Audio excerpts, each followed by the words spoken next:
Whoa.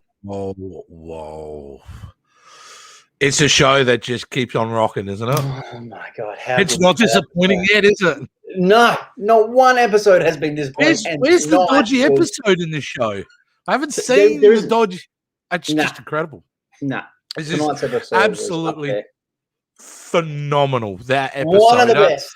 It feels very much a sequel to the last episode. It almost feels like that was a part two to the episode last week. I know that doesn't really kind of make sense, but it does feel very similar to episode 5, and the way we're moving along. Yeah, in more ways than one. We're expanding the story in more ways than one. A bit of a cliffhanger at the end of episode 5, which kind of then we see a little bit more of it in this episode, which was good. And oh my God, so good to see a lot of things that they pulled from the comics out of this, which was. But again, the nature of this show, Rick, is there's no real structure here. We are just because we're not that smart. All right, so all we're going to do here is we're going to almost regurgitate scenes and ideas and thoughts that we had on the show, and we'll talk about them in that way. So, if you're looking for a show with formal structure, it's probably not our show. So let's just hit the big things, Rick. What was the big thing that blew you away in the episode? Straight off the bat, Malcolm in the middle with the opening scene. Yes. Malcolm in the middle, same font, everything. Which tells me that's what, 2000? They're in the 2000s now? Was that? No. I'll give you a hint. I'll give you a hint. It was actually 2004. Right. Because on the movie screen, they were playing The Incredibles. At the theatre in the background in the town square. Nice. 2004. So, Good stuff. Yeah, look, it was come on, man. The big thing from that episode is Quicksilver's costume. Oh, his costume.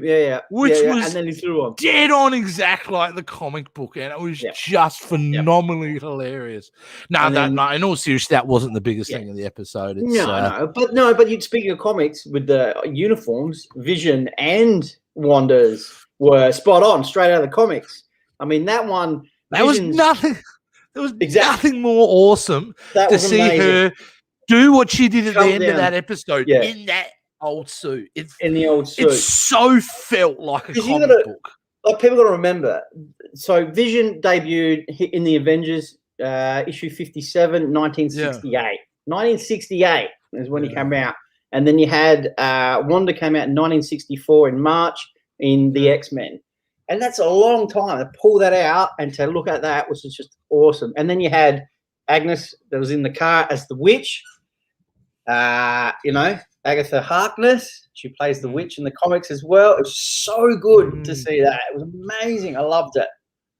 Yeah, look, there's so many things to talk about there, but let's go with the last thing that you said about Agnes. What an interesting conversation she has later in that episode with Vision. And of course, people, this is all spoilers. If you're even watching this, obviously you've watched the episode. But that conversation, because that threw me off a bit, Rick. Out of that conversation, I wasn't convinced now that she was so much pulling the strings. Because in both versions, the one where she's under control of Wanda, she's able to say, she won't let us even think about it. She won't let us, she was trying to reach out to Vision in that mode. And in a really eerily creepy scene beforehand, which we can go into a little bit later. But essentially, and then he obviously does his thing, right? And she's a bit nutty in the real life. There's no doubt about it. She's just gone nuts or whatever. But that was some of the big things. You're dead. Yeah, constantly just saying you're dead.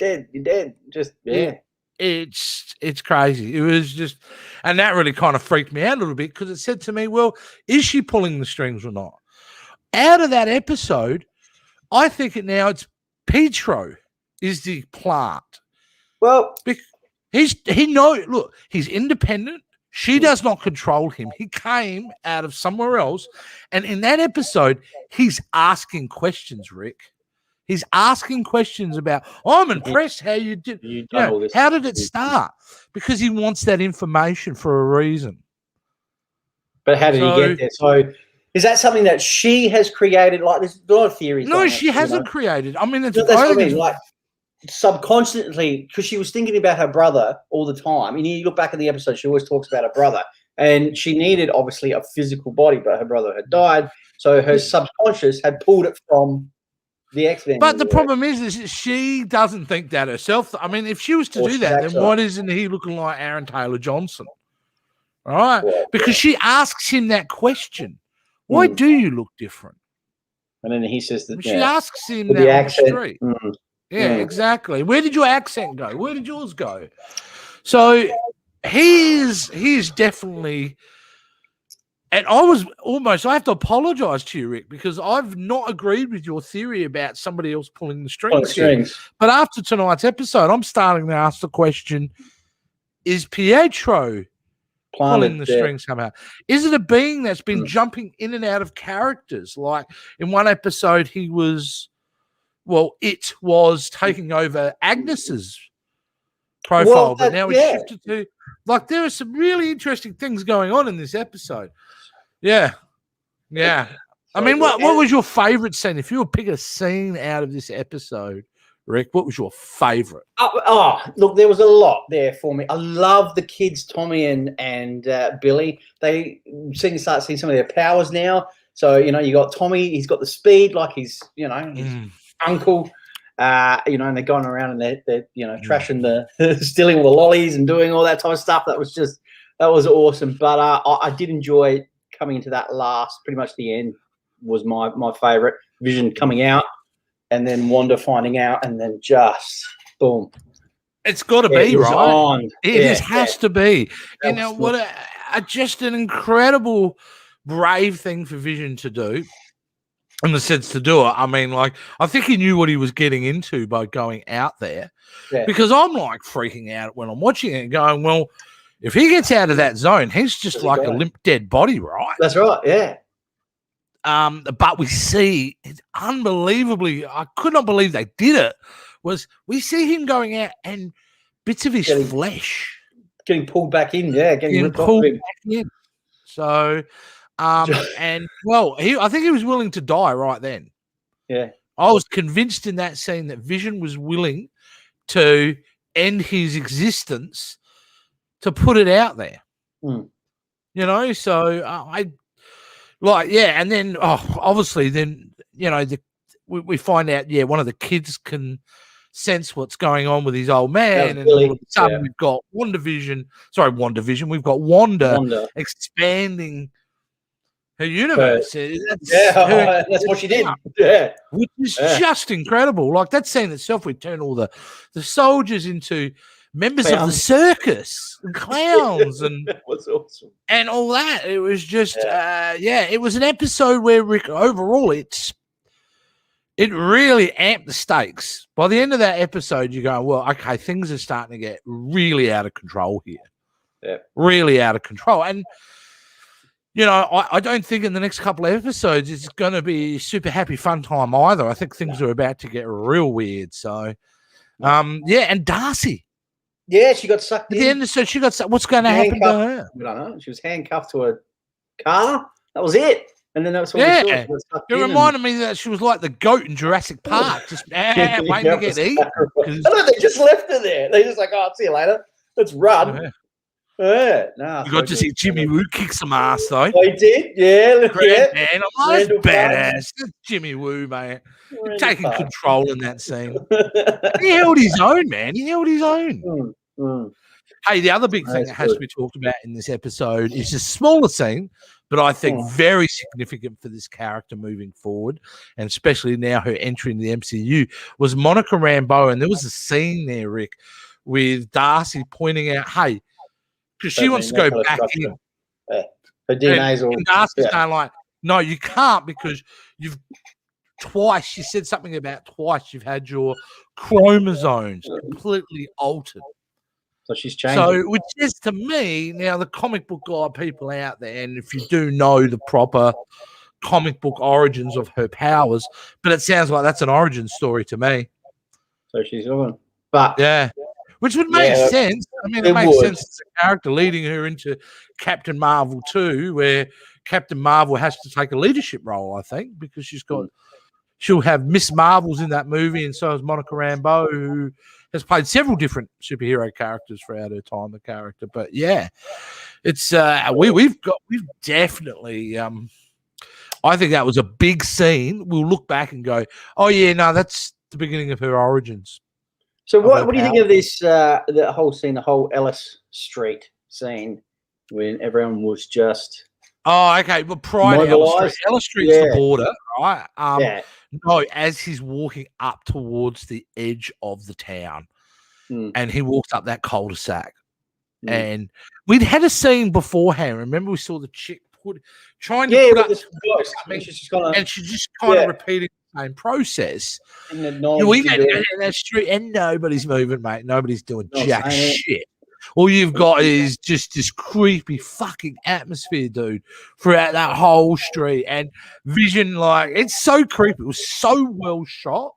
It's so well pulled off that because, like, you know, it would be fucking weird for that to happen. So, but what we're finding out is clearly Wanda's not paying attention too much to the outer characters. Well, as in her world, they're characters, not human beings. But yeah, so they're just doing very rudimentary, basic movements, almost like cardboard cutouts in a background in some way. Like that, she said in that scene when she's in the streets and she's talking to, is it Herb, and he played Frankenstein, and then he said, "Oh, do you want me to change something?" He knows, So yeah, well, I think that's it because what we've also found out is Wanda is actually controlling their thoughts and they're in their head. So everybody seems to be aware they're being controlled. Yeah. So I mean, in the beginning, I was under the illusion that maybe they weren't. You know what I mean? Like they weren't aware what was going on. They were being puppeteered, and even though they are being puppeteered, they do know what the hell's going on to them. Yeah. Something really strange is going, and they all know it. So they're almost it's creepy in its own way, Rick, because it's like they're going, "Master, you're happy? Like, don't whip me," kind of like a real kind of slavery freakish kind of undertones there. Speaking of creepy, are we going to talk about the Pedro scene, the zombie Pedro? Yes, yes. Wow, they did it again. Another little flash. Different than when we saw Zombie Vision, because I'm under the impression that the actual physical being of Vision is actually there. But I don't know if Pietro's carcass is there. He wouldn't be. He'd be half decomposed by now. Because what did he say? He was in the streets or something, he said. Yeah, he got shot. And then and then I heard you calling. And then I'm here for you. Yeah. And then you see him with the bullet wounds, and then the whole corpus face. Yeah, or Yo Magic, bit of Yo Magic. That was wow, what an ad, hey? Yeah, what's that? The little kid just dies. Just dying, trying to get his Yo Magic. Something behind that as well, definitely. But I mean, this episode is full of powerful scenes, and I do think there's a scene where both Wanda and Quicksilver are sitting down at the park talking to each other, and him asking those questions. I'll say it again. Him asking those questions about, well, how did you make it happen? I think blew apart the episode for me anyway. So someone's pulling the strings. 100%. Yeah, 100%. 100%, Rick. I think that's the question, Jace. Who is pulling the strings? Who is pulling the strings? All right. Well. But it's good. I have no idea, and I have a feeling we're all going to be shocked to find out who it is. But who's behind Pietro and Agnes? I suppose they're the two. Or is Agnes playing characters that we're probably still don't know, questioning what their backgrounds are. So and some of the other town folk, but certainly. But Rick, I think it's that time. We've talked for 15 minutes now, and as we do every week, we've got a couple of games we love to play just to break up the show, just to keep things a bit of fun. And I think it's time, Rick, don't you? I think I'll need to put my. We ready? Yeah, I've got yours up as well, which I'll. Oh, you've got mine up as well, but we're going to do yours as well. Was that? As we always start with yours, dude. Yep, no worries. How well does Rick know the MCU? Yes, I love this one. And this is where we test out Rick's knowledge on the MCU. And I put my special reading glass on. What we do, as I talk about every week, I have this pack of trivia cards based on every movie of the MCU and each individual card. What I'm going to do is I'm going to randomly decide 5 questions. Rick's going to answer them. We can see how well he does. I haven't had a good track record with this game. Sorry? There we go. Now, let's go. It's random or not. Rick doesn't know, so it's easy as. Let's have a look. What have we got? Oh, we have Avengers Endgame tonight. Oh, okay. Avengers Endgame. So this is recent, Rick. So let's have a look here. We're going to ask the first question. When the Avengers travel through time to seek the 6 Infinity Stones, which stone does Black Widow seek? Oh. Think about it. Again, you know, when they're all off trying to get the individual missions to grab their Infinity Stones in Avengers Endgame, which one was Black Widow after? She was with oh my God. And she died. You got some support here, Rick. All right, so okay, so come on, mate. I'm gonna move on in a minute. If you can't get it, take a swing at this. Which Infinity Stone was Black Widow after an Endgame, mate? You can do this. The red stone. No. I'm thinking of the color. Okay, what's your final answer? No. We'll move on. No. Soul Stone. A soul for a soul. Soul for a soul. That's right. Of course. All right, let's move on to the next one. The next one is, where is the Soul Stone located when Black Widow and Hawkeye seek it out? Which planet is it on? I thought we did this last week, did we? I think we did, yeah. You think we did this card last week? We did. We did. Yeah. Well, we're going to start again. Rick, you get a do-over. We're gonna really move it up now, okay? That's right, because that sounds familiar. Yeah. I remember saying Vormir last time. There you go. That's how organised this show is. If you guys want professionalism, go to another channel. No. Here we go. I'm going to do a random one again, and then we'll get back to WandaVision, I promise. Here we go. We're going to talk Thor Ragnarok. Have we done Thor Ragnarok? Thor Ragnarok. No, I don't think we have. No, we haven't. All right, here we go. Which planet is ruled by the Grandmaster? Sakara. Well done. Well played, my friend. Excellent. Good one. Next one. What does Thor disguise Mjolnir as on Earth? Oh, a walking stick. No, umbrella. Yes, umbrella. Close. I'll give you that one. Umbrella. Let's move it on. What is the Grandmaster's champion in the Contest of Champions? Hulk. Of course, it's Hulk. Okay. By what title does the Grandmaster introduce Thor to the arena crowd? How does he introduce him? Thunder. Ooh. Thunder. Whoa. There we go. I think I've got him stumped. Thunder. No, it's not Thunder God. Lightning. No, man. That's a good one. Good one. Have I got you? Oh, I know it's right there. Yep. Am I close with? Is it? Nah. But no, you don't have it. Nah. He announced him as Lord of Thunder, and he goes, "No, it's God of Thunder." Okay, and final question about Thor Ragnarok, and we'll get back into WandaVision, and that is, what word does the arena crowd chant after it appears Thor has defeated Hulk? What word is the crowd? What is the crowd chanting when they think Thor has beaten the Hulk? Well, they're not saying Hulk. Well, no, because they think that Hulk is done. Yeah. So the answer's right here, right? Yeah. It's one word. One word. See if I can pass the card over. Yeah.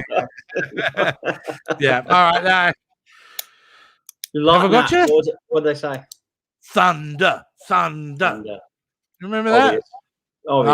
Well, that's all right, Rick. You did well. 3 out of 5, not bad. That's pretty good. And that's another episode of How Well Does Rick Know the MCU? There we go. All right, Rick, let's get back into the episode.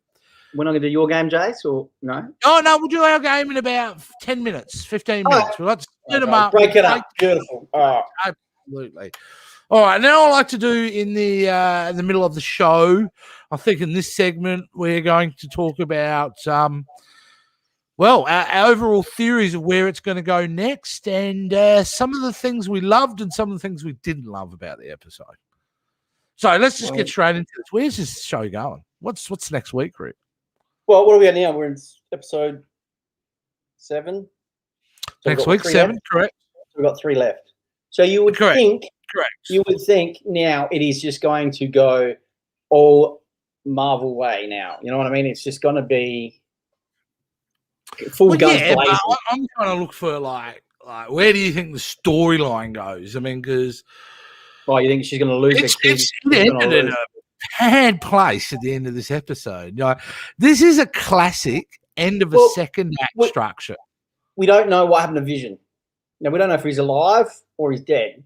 Because when they moved over, he's just dead, right? So that's dead. He's not a problem. Yeah, he's not a problem because Wanda's just going to go, whatever. If she can't get him back, then she can't get him back. I mean, she literally is raised dead. Pedro says you can't bring your dead husband back twice. From the dead, being dead. So no. He was making a joke like, he's already dead. You know what I mean? He was making a joke. Pissed her off, no doubt.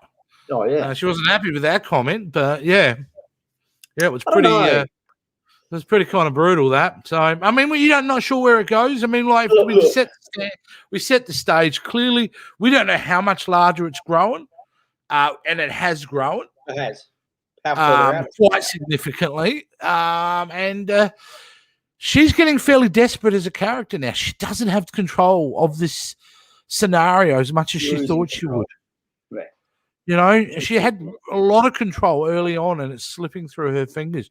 She doesn't control her kids. She doesn't control Vision, really, because Vision still, even much as she thought she controlled him, he's figured out something is really wrong in Westview, and clearly he's ready to risk his life to tell everybody. So she is going to go down. I think it only escalates, doesn't it? Does it only get bigger? Doesn't she become even more emotionally driven to make poor choices? I mean, I think that's where we're at with her, for sure. If that's whoever's pulling the strings, if that's what they want them to do. I think that's going to be obviously revealed. We'll get probably a bit more of a sense maybe next episode, I'd say. Yeah. It's definitely leaning towards that. And especially something around the kids. I think something more is going to happen around the kids. I feel like something is going to happen there. I don't know what, but I just think, either they're going to get involved in something and or get taken away, or I don't know. Something's going to happen with the kids.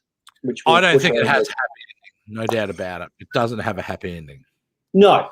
Those kids, with that plot point, it does not have a happy ending. I agree. So that'll be. I think that's the trigger point for all-out, complete madness, which I think is coming. Yeah.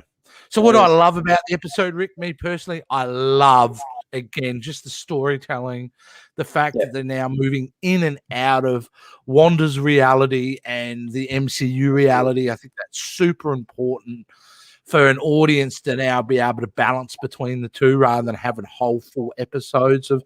So I absolutely love what they're doing there. I love the fact that we're starting to see our characters, our heroes making desperate decisions. Both Wanda and Vision are doing desperate things now to stay in control.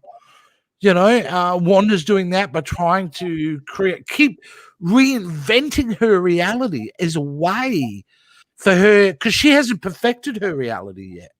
No. Because she had perfected her reality, we wouldn't see Malcolm in the Middle inspired episode. she'd still be back in the 70s or the 50s or whenever. So so she's making desperate choices, and then you've got Vision clearly making desperate choices, willing to just give up the existence. And I think he knows he's dead, and I think he knows he shouldn't be there.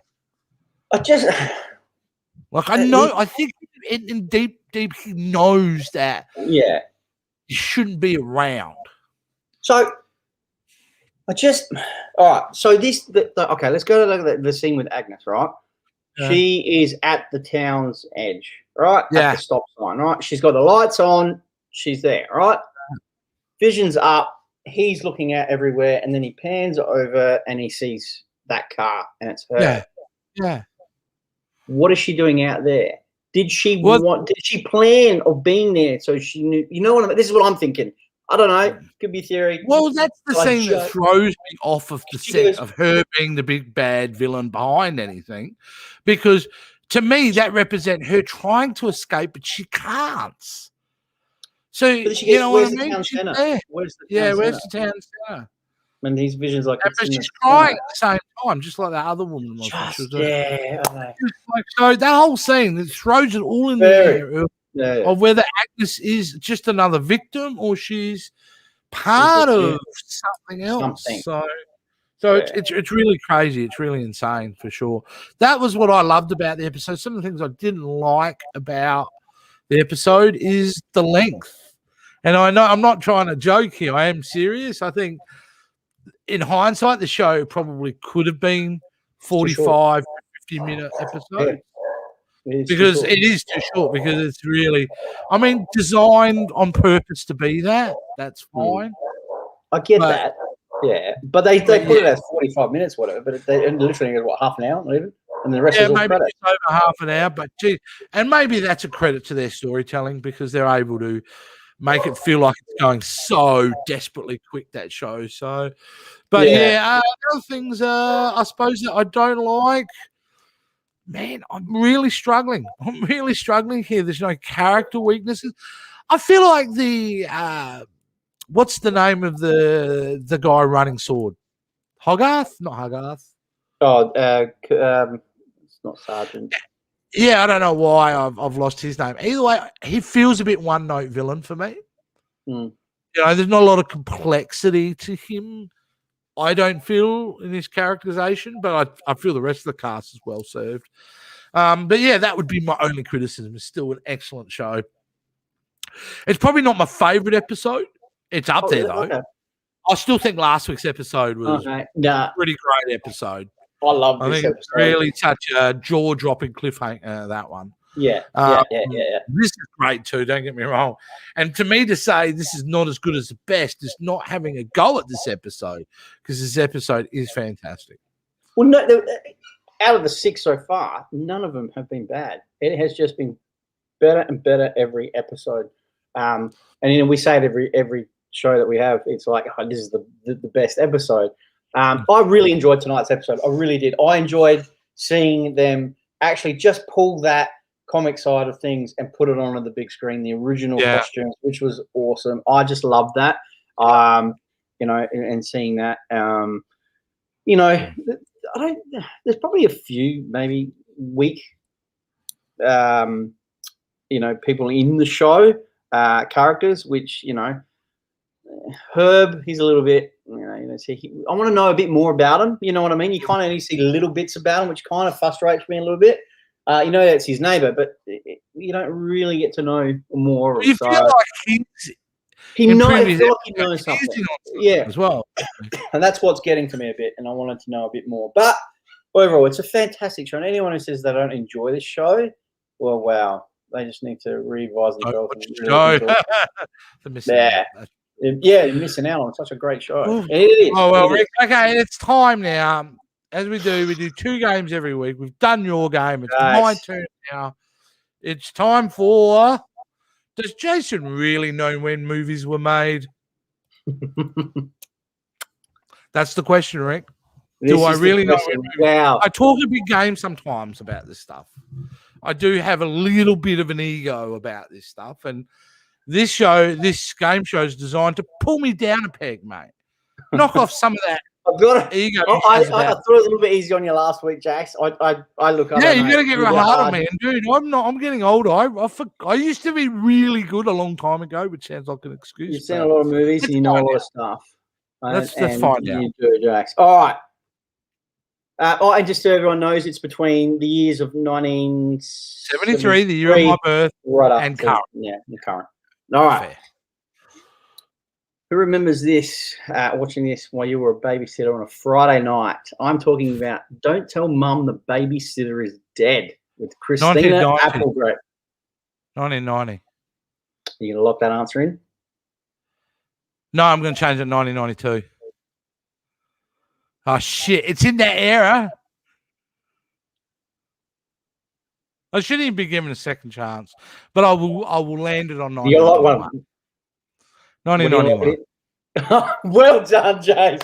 Well done. I thought about it, and then I remember seeing the poster up on the Academy Cinema City, and I remember, yeah. It was 91. You said 90 and then 92, and I go, oh, no. Right, all right. Let's move on. You're being nice to me again. Here we go. Teenage Mutant Ninja Turtles. 1990. Yeah, correct. Yeah. Well done. All right, we're going to go something a bit closer to home, Jace. An Australian movie. Yep, an Australian movie. The year my voice broke. That's a great question. I feel like saying it's another coming-to-age drama. Fuck, it is. Noah Taylor, Ben Middleton. Oh, 1997? I feel like it's 97 or 94.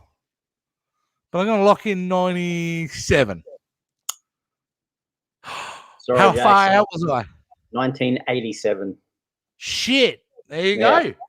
There you go. I was a decade out. I'm not going to be perfect. Ooh, yeah. Shame I feel right now. Okay. All right. It's Let's two. Go back to I feel like it's one I've gotten because one was a gimme. I got a couple of chances of that. So, okay. So let's move on to Julia Roberts' first debut in her big screen movie in Mystic Pizza. 1988.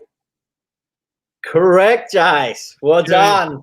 Well done. Well done. Now, this one, we're going to be a bit of pressure. It's good. It's good. All right. We're going to go to the last one. This is probably the most cheesiest movie ever made. Right. And it stars Anna Nicole Smith. Oh, and it's called Skyscraper. Holy fuck, man. Like, Anna Nicole Smith. So you're definitely talking early 90s. Jesus.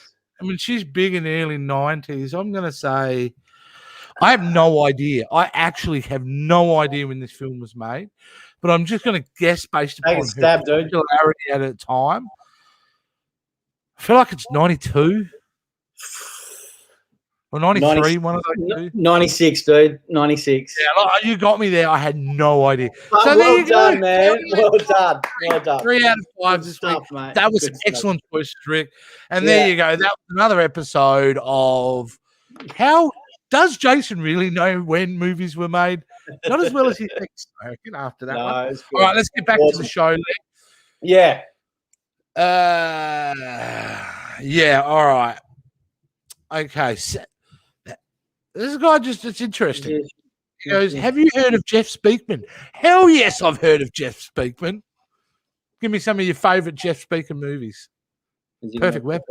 There we go. Who's this one? Shut up, Michael Lewis. Okay. Don't know. We won't get caught into.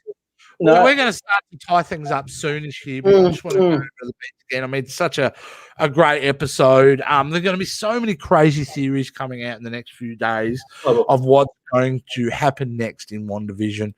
I don't know where this show can go.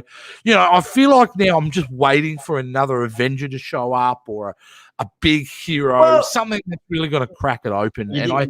Strange is going to come into it. You have to. You would think. Well, we're making assumptions about things that may or may not be the case, so we don't know. I'd like to think there would be some nice, strong connective tissue between if if what she's doing now is affecting the MCU in the long term, which is what Kevin Feige is saying, then I would like some really strong connectivity between this series and Doctor Strange movie.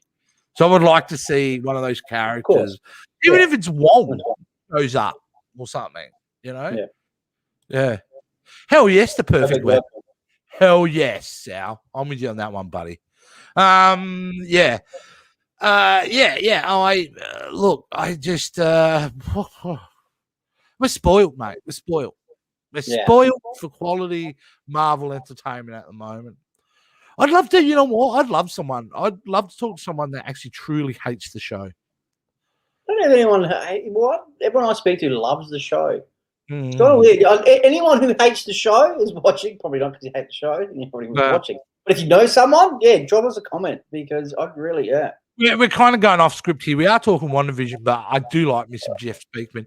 Did you know Jeff Speakman was originally going to be in Speed, but Keanu took over the role since it was originally going to be a Paramount movie? You know what, Sal? I haven't heard that story. If that's true, that's there you go. Good choice. Poor Jeff and lucky Keanu, because it really did make Keanu's career took off after that for sure. But I love Jeff Speakman. I never thought he got the opportunity to be in, bigger budget Hollywood movies. Kind of wish he'd had. But anyway, we're here talking WandaVision. Let's get back to that again.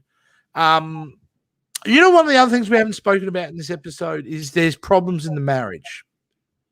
It wasn't an episode that was any love whatsoever. In fact, it was it was clearly spelled out. Sorry, that they're having a lot of relationship problems.